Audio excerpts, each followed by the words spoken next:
Hi, everyone. Today we're with Professor Emanuel, and we're going to talk about his book, What We Know About Climate Change. And first of all, I'd like to say sorry or apologize for our little mishap with the emails and invites. And second of all, I'd like to say, well, most of you already have read Professor Emanuel's Wikipedia page, so I think I'll just I'll start the questions. So, question number one.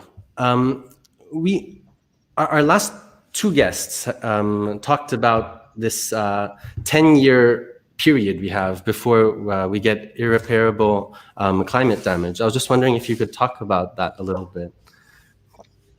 Sure, but before I answer the question, let me just say how pleased I am to be with you all today, and wish I could be there in person.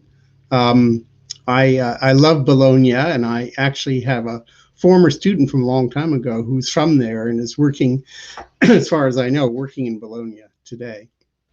Anyway, so it's a sliding thing. It's not as though there are discontinuities. The longer you wait, the more irreversible damage is done. There's nothing magic about, in my opinion, about 10 years. I think it's helpful for political reasons for nations to set targets, but the science is continuous as far as we know. We do worry about tipping points because we know they've happened in the Earth's past, but we don't know how to predict when those will happen. So all I can say is the sooner the better. Perhaps another question we would like to ask is, well, most of us aren't physicists or chemists. We're mostly political science students or economy students. And we were just wondering if you could explain the effects of the 450 parts per million.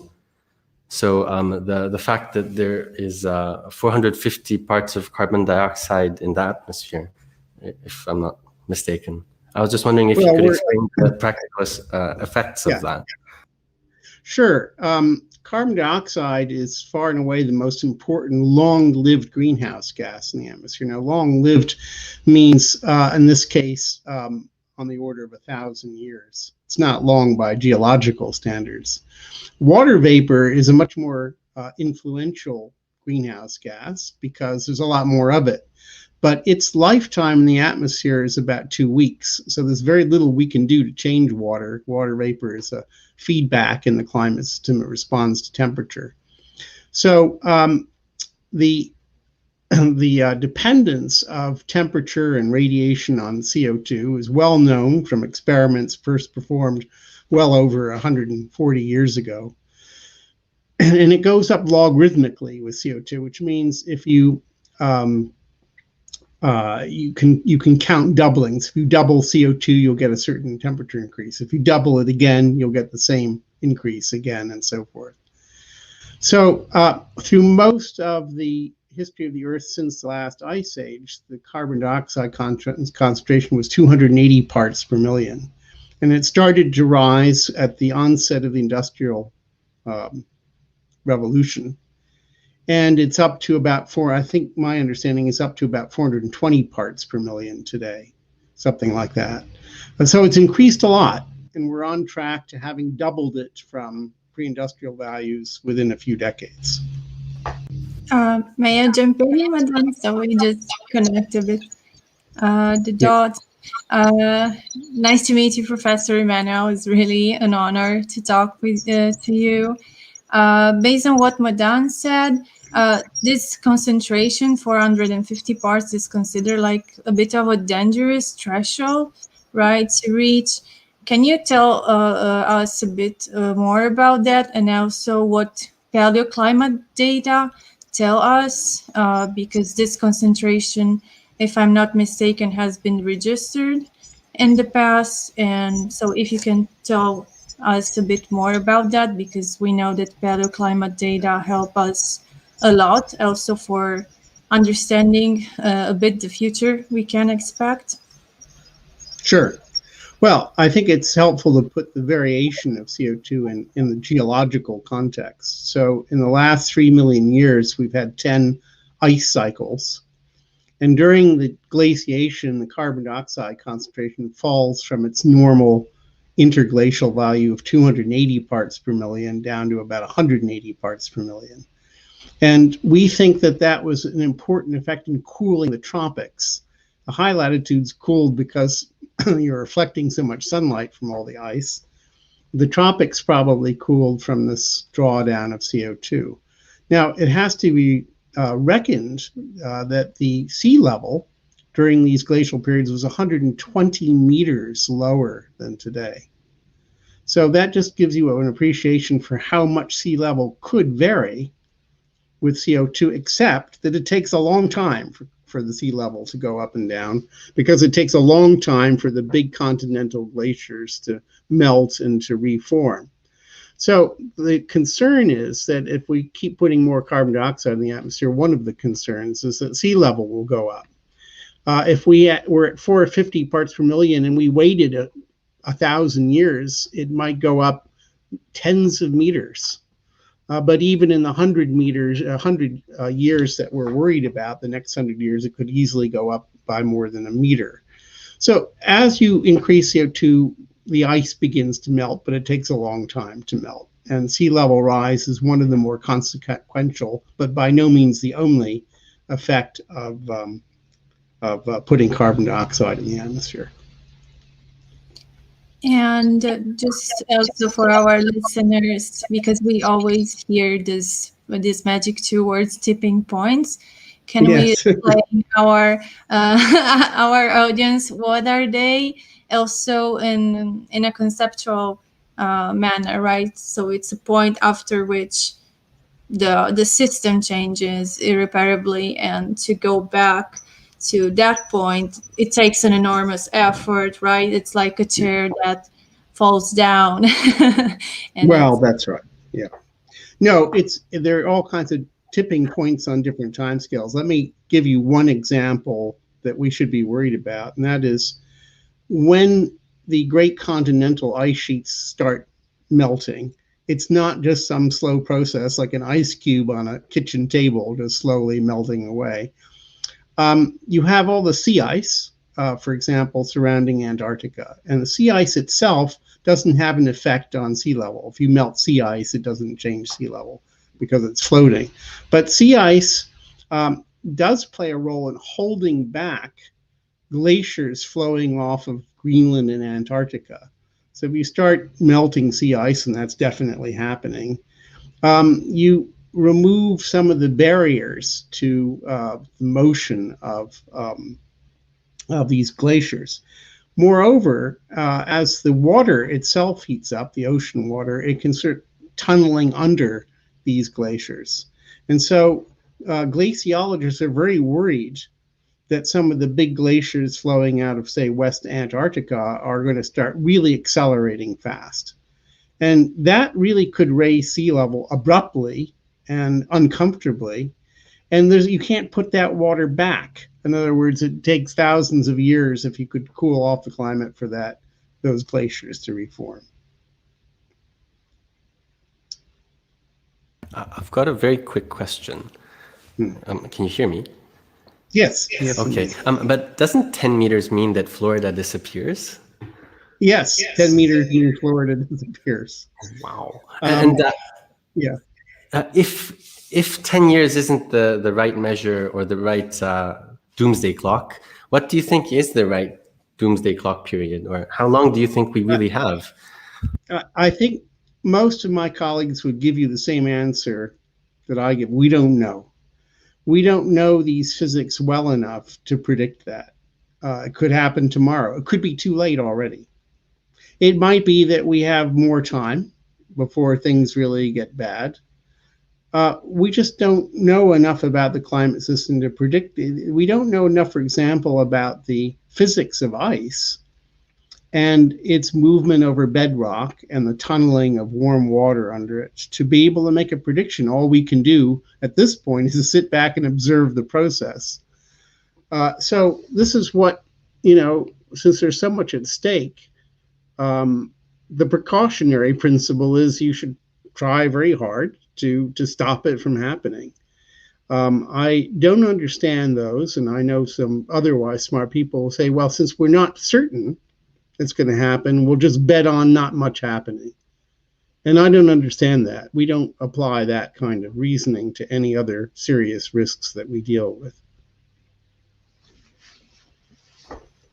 I would add that probably also thinking about all the climate policy movements, right? Even in the United States, it coincided with a hot wave, right?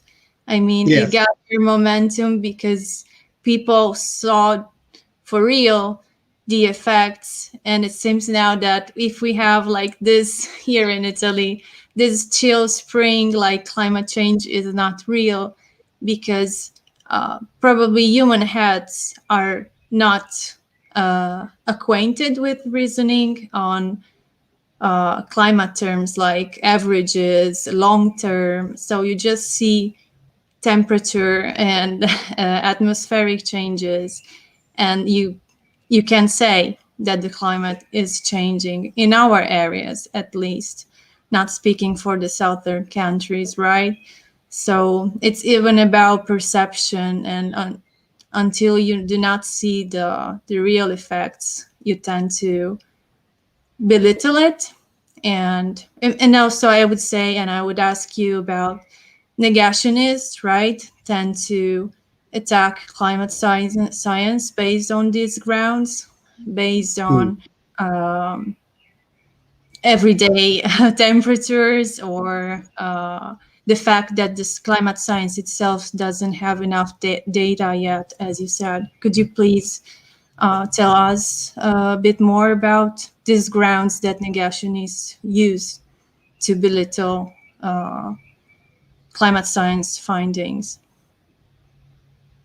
Well, let me first say that as far as people are concerned, all climate change is local. They believe what they see with their own eyes, even if it's sometimes misleading. You know, nobody, I think, who's been alive for more than 10 or 20 years would mistake a cold day in May for the idea that summer isn't coming. But they're perfectly happy to do that on longer time scales. If you have a cold winter, well, that means there can't be global warming. But human beings are notoriously poor at estimating long-term risks. We're not genetically programmed to deal with anything more than just immediate risks. You know, we jump when we see a tiger behind the bush. That's what's in our genes. But there are plenty of people who refuse to get on airplanes, who will drive the same distance they would have flown, even though intellectually they know that driving is far riskier than flying. And if you ask them, they say, well, I don't feel I'm in control while I'm in an airplane. And that for some reason that makes a difference. There are many people here in this country who are refusing to get the COVID vaccine. And even amongst those people, you know, they don't all have crazy ideas like somebody's planted a microchip in the vaccine. I've heard that one. But they say, look, you know, we don't know what the long-term consequences are. And they're right. We don't know what, you know, if you take some of this very new RNA altering vaccination, we don't know what it will do in 3 years for sure, because we haven't had that time. But the risk of getting the disease is so much larger than the risks that something might go wrong. It doesn't matter to some people. And so in many, many spheres of life, we deal with irrationality. And here in this country, there are plenty of people attacking the chief medical person in the United States, Dr. Fauci, just for relaying the science. So it's nothing new. It's sad. I think that the way that you can convince people in the climate arena is to paint this whole problem as also entailing an opportunity. I use that word a lot. We have an opportunity now to make our lives a lot better, even if the climate weren't changing at all. The World Health Organization has estimated that 8.7 million people around the world lose their lives prematurely every year from particulates released by fossil fuel combustion. 8.7 million. We have an opportunity to stop that. Why shouldn't we seize it? And somebody might make some money if they come up with a better idea, and we'll all be better off. So what's the downside? In your book, you do talk about the technological edge we have, or the States has, but you also talk about nuclear energy and the French example. You say that France was able to become, I'm not sure if I could say become nuclear, in 15 years. Could you elaborate or tell us what would happen if the States or if some other countries decided to adopt that approach? Or what? But I'm not sure if I was clear. Yeah, you were clear, and that's fine. It's just being empirical. Sweden, France, Switzerland, Belgium all decarbonize their electricity. Now, be careful, because electricity is only about a third of the total energy consumption. You have all the industrial uses, heat, industrial uses of heat. You have home heating. You have all kinds of things that don't necessarily involve electricity. But they decarbonized in around a dozen years, and they did it with hydro and nuclear, combinations of hydro and nuclear. And they did it in response to the fact that there was an oil crisis in the 70s, and those countries don't have any native fossil fuel resources. So that had nothing to do with climate change, but they did it. And so because it's been done, we know it could be done. But I'm going to say something to you that you'll find deeply weird, but I'll defend it. And that is, the problem with nuclear power in the West is that it's too safe. Okay, it's a huge problem. And what I mean by that is that, to think of airline, let's go back to the airline example. Every once in a while an airplane crashes, and it's horrible. It's on the news, and nobody wants to be involved in that. And engineers could make airplanes twice as safe by putting a lot more backup systems, making them stronger, this, that, and the other, at the expense of driving up the ticket price by a factor of 2 or something. What would that do? It would drive a lot of people away from flying, and a lot of those people would take up driving instead. And guess what? A lot more people would die because they're in cars rather than airplanes. So that is an example of how you could make an airplane too safe. Well, nuclear power is too safe. I mean, I told you about the 8.7 million people who die from fossil fuels every year. That translates to more people being killed by fossil fuels in 5 hours than have died in the whole history of nuclear energy. It's too safe. It's too expensive. In the United States, it's the only energy source that's not appreciably subsidized, so it can't compete with solar and wind. So I don't know how to solve that problem, but I do know that countries like South Korea are manufacturing nuclear power plants for relatively reasonable prices. It has, on this point, it has also been argued that in the West and Western Europe, we have also lost a bit on the competitive edge, because since having not invested anymore in nuclear power, also in terms of technological edge, we are a bit lagging behind compared to where we could be today if we had not abandoned that option. And so I don't know, but then this becomes much ideological, right? Not only here in Italy, we hear, right, Madan, that people don't want gas, don't want hydro, don't want anything, because everything has an impact. But of course, everything has an impact. But in the end, it's about choosing the thing that has less impact. There is no energy option that has no impact, whether in own operations or in the supply chain, right? So even clean energy have their impact that probably we are not estimating enough today in terms of components and raw materials. What do you think about that?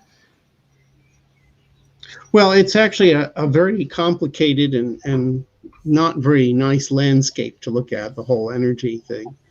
I'm talking to you from the state of Maine right now, where I have spent a lot of time in the pandemic, and there are lawn signs people put up in their yards that are equal measures opposed to cutting down trees to build electric wires to tap into clean hydropower from Quebec. They don't want to chop down the trees to build the power lines. And the other half are lines saying we don't want people to build wind turbines offshore. So you're right that people don't want any sort of energy, but they also don't want to be without energy. So this is engendering what's called magical thinking, that somehow the energy will just appear out of the thin air. I don't know what to do. You're correct to say that, you know, because of all of the over-regulation and high costs of nuclear power, the manufacturing supply chains have dried up in countries like the United States. And the talent supply chain, you know, graduate schools have stopped producing engineers that nuclear engineers because there's no demand for them. You can't just turn that switch back on all of a sudden. It takes a long time. So sort of despair. I think there is an opportunity, though, for us to, sometimes when you fall behind in technology, you can leapfrog over everybody else, almost because you haven't got big investment that you're reluctant to put aside. And so there are a lot of ventures here on new kinds of nuclear power. I still am talking about fission rather than fusion, but small modular reactors, molten salt reactors.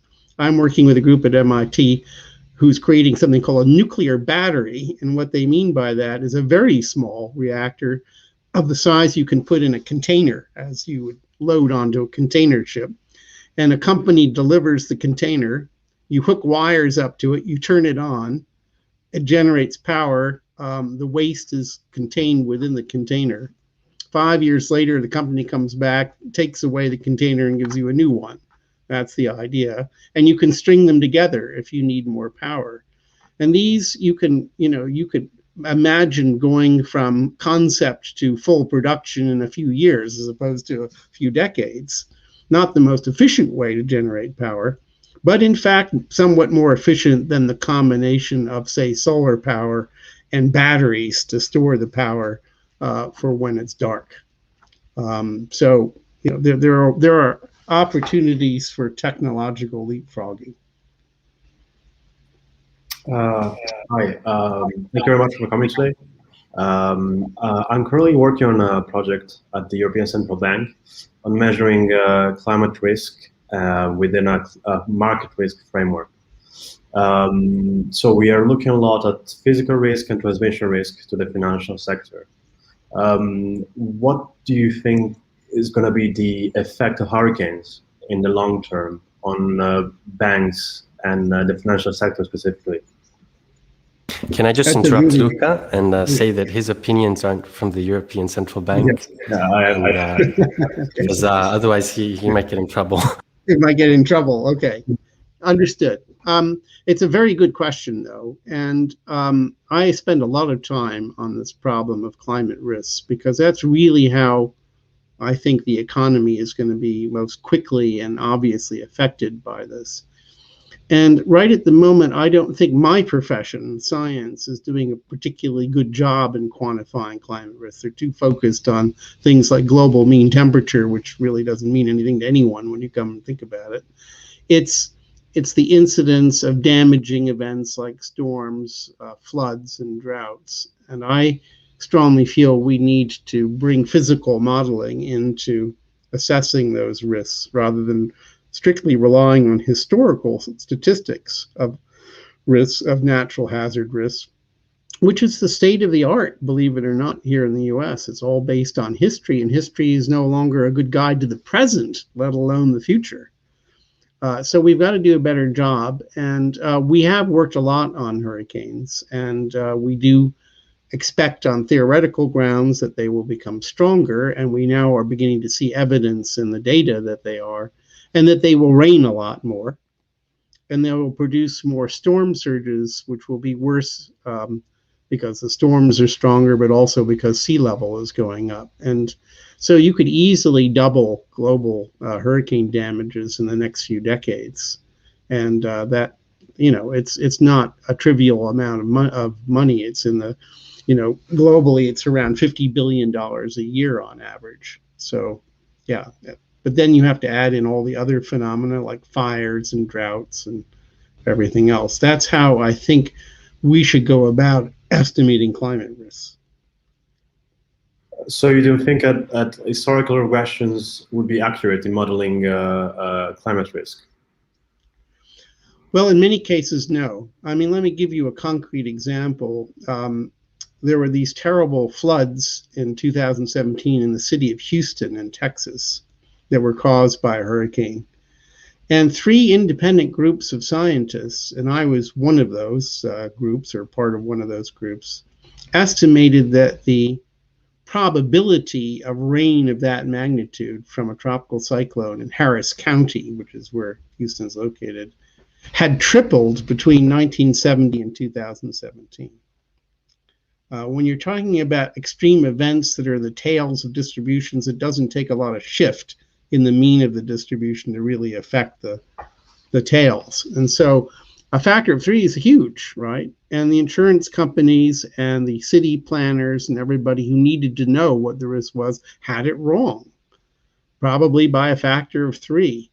And we're not even talking about the future, we're talking about today, because they were basing, as almost all risk analyses do that involve natural hazards, on risk that was assessed over the last 50 to 100 years.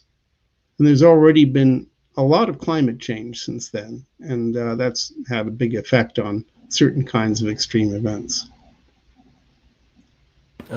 What kind of modeling then would you? Oh, sorry. What kind of modeling then would you use to forecast the effects of physical risk on different sectors of the economy? Well, that's a great question, and I think the answer is that the answer has to be specific to the risk you have.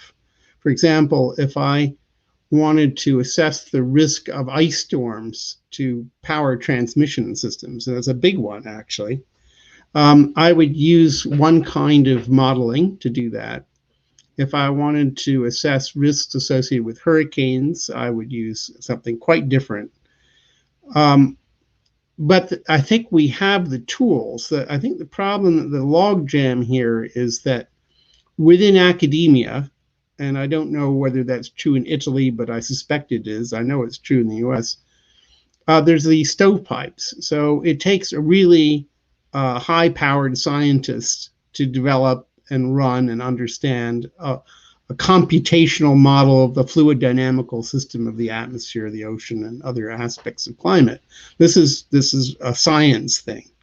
On the other hand, risk is the purview of engineers and statisticians.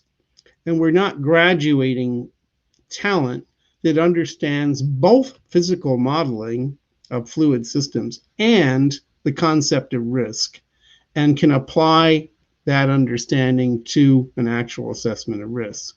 So we're left with this intellectual gap. And I'm, at MIT, I've been talking to a lot of people and getting them excited about what we can do to fill that. But that's where I think one of the main log jams is in this whole system.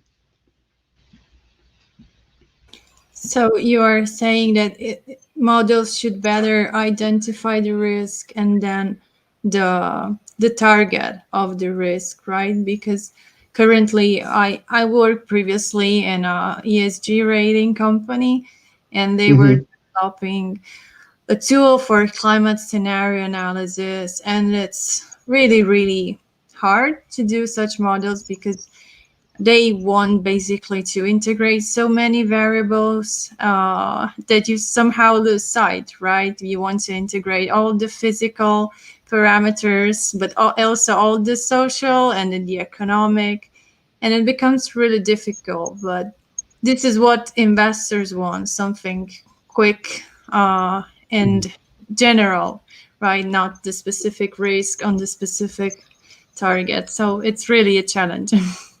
Yeah, it is a challenge. But, you know, I have a project with a colleague in civil engineering at MIT to assess risks to power distribution systems from all sources. And the people who are funding that are really serious about getting it right.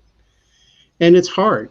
And, you know, when I talk about physical modeling, the word model means very different things to different people, as I'm sure you're aware. It means something to, you know, a somebody that's involved in the classical risk assessment.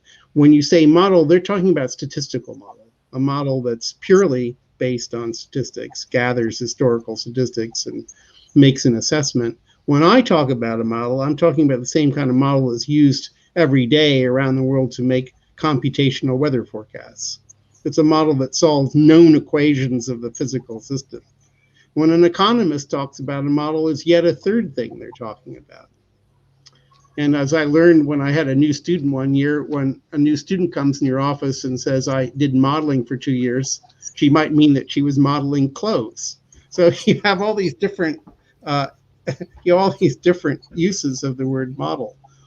But when I say physical modeling, I mean computational solutions of actual equations. A climate model is a computational model. Unfortunately, global climate models don't resolve a lot of the phenomena that really pose risks. And that's where we have to be intelligent and clever in doing things like downscaling those models. I'm getting two questions, actually. So the first, can you guys hear me? Yeah. So the first question is, what are the biggest unknowns? Or what are the most significant risks we face? I'm not sure if, yeah, it's clear. And the second question would be, what do you think is a question that we haven't asked you yet, but you expected us to ask you? So. Okay, well, taking the first one, the thing that keeps some of us awake at night is war, because we live in a world with lots of nuclear weapons. And there is, according to analysts in our Department of Defense and in many other countries, equivalents, climate change can provoke war. And it does that through a number of mechanisms. It causes shortages of water and food in places. And to me, from a climate hazard standpoint, that's probably the number one concern. Because when regions begin to not be able to grow crops and not have drinking water and so forth, then you drive big pressures for emigration from those regions, which they have to go somewhere. They're trying to get into other countries. That's, we know from history and even anthropology, that's very destabilizing and can lead to war. And some people already has in the Middle East and North Africa and so forth. So to me, that's the scariest scenario. But then some of these tipping points we discussed earlier, big accelerations of Antarctic glaciers, big sea level rises that happen pretty quickly, that can be very destabilizing too. And so it's the combination of climate change in a civilization, a global civilization that's extremely finely adapted to the relatively stable climate we enjoyed between the end of the last ice age and about 100 years ago. It's so finely adapted that any change, if it were cooling, it would be just as bad, by the way. It's any change to a finely adapted system that's not very flexible that causes the problems. And the interplay of the physical climate with the political climate is the scary thing.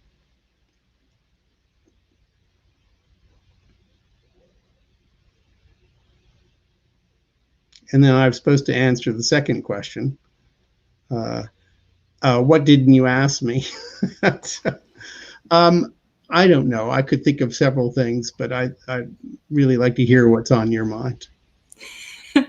I guess Madan has some issues, right, Luca? Because I see him freeze. Okay. because he's the lead here. Oh, voila, he's coming back probably. Voila. Madame Professor Emanuel said that he rather listen to our questions rather than guessing. Okay. So, do you have any more questions? I've got one last question. So I'm not sure if Luca has a better question, but my last question would be, what do you think are the three most important concepts that you would like your readers to remember or to grasp or to retain from your book? I think the number one thing I'd like readers to do is to remember that this problem of climate also poses an opportunity for all of us. It's not all about spending a lot of money and a lot of labor countering something bad. It's about seizing something that's good. It's transforming the way. You know, sooner or later, we're going to run out of fossil fuels. So it's not that far away. It's order of 100 years, maybe longer for coal. Fossil fuels were an amazing advance for civilization. Just about every advance in technology depends upon our transitioning from wood and other sources of energy to fossil fuels. So nobody can argue that that wasn't a great leap forward. But now it's time for another leap forward. We can go to clean energy if we're make a concerted effort. And in the process, we can do things like clean up the air from all these particulates that are killing so many people and have a better life. So that's the number one thing I'd like people to remember. And then I guess the second thing is to focus a bit more on the concept of risk and to treat climate risks the way they treat ordinary risks, but just on a longer time scale. If you could just sort of think, well, how do I deal with the fact that my house might burn down someday? I take out an insurance policy. Well, we need to do similar things, although, and we at the same time we take out insurance policy, we might take measures to reduce the probability of our house burning down. We have fire extinguishers, we try to build it of less flammable material and so forth. So the fact that it's a long-term evolving risk shouldn't mean that we shouldn't take it seriously if we care about our children. So I guess that would be my second, is to try to get people to look at the risk rationally.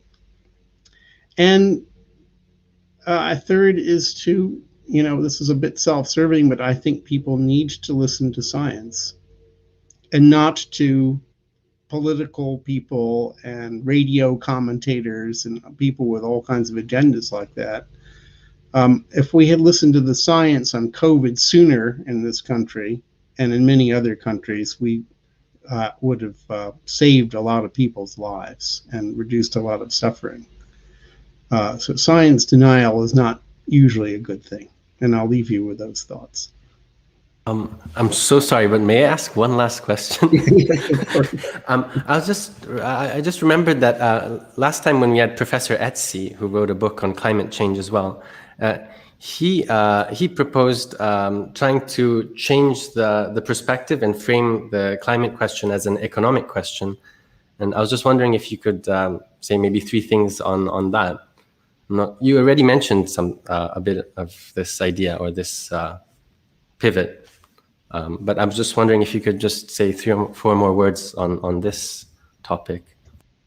Well, I think it's extremely important that we phrase things economically, but I would also add that there are some things that we can't do that for. So how do we put a price tag on global nuclear war? If there's somebody who can do that, I'd be absolutely amazed. I mean, this is existential. And we have to try like crazy to avoid that, even if we can't put an economic tab. But for a lot of things, you can. And, you know, if an economist most of them do have the courage to put an economic value on a human life. And remember the 8.7 million people who die needlessly around the world every year. because of fossil fuel combustion. That has nothing to do with climate. We start adding climate in. So I think economics is important, but shouldn't only be cost, right? It should also be on the plus side of the economic ledger, the opportunity of innovation. So, it's a $7 trillion annual market is energy. That's a lot of money. Nations that seize the day in transforming that economy into a clean economy are going to win. And nations that don't do that, like the United States for the most part, are going to lose. So also remember both sides of the ledger economically, but I'm all for it. Thank you so much. I just wanted to remind all of us that our next speaker is a Democrat, because we've only had Republican speakers up to now. So I've got a couple of complaints. So I just wanted to put that out. And thank you so much for coming. Okay, and by the way, I'm an independent, just so you know. Oh, sorry. That's all right. Take care. Okay, nice to talk to you all. Yeah. Nice to talk Thank you very much. Professor. Bye-bye.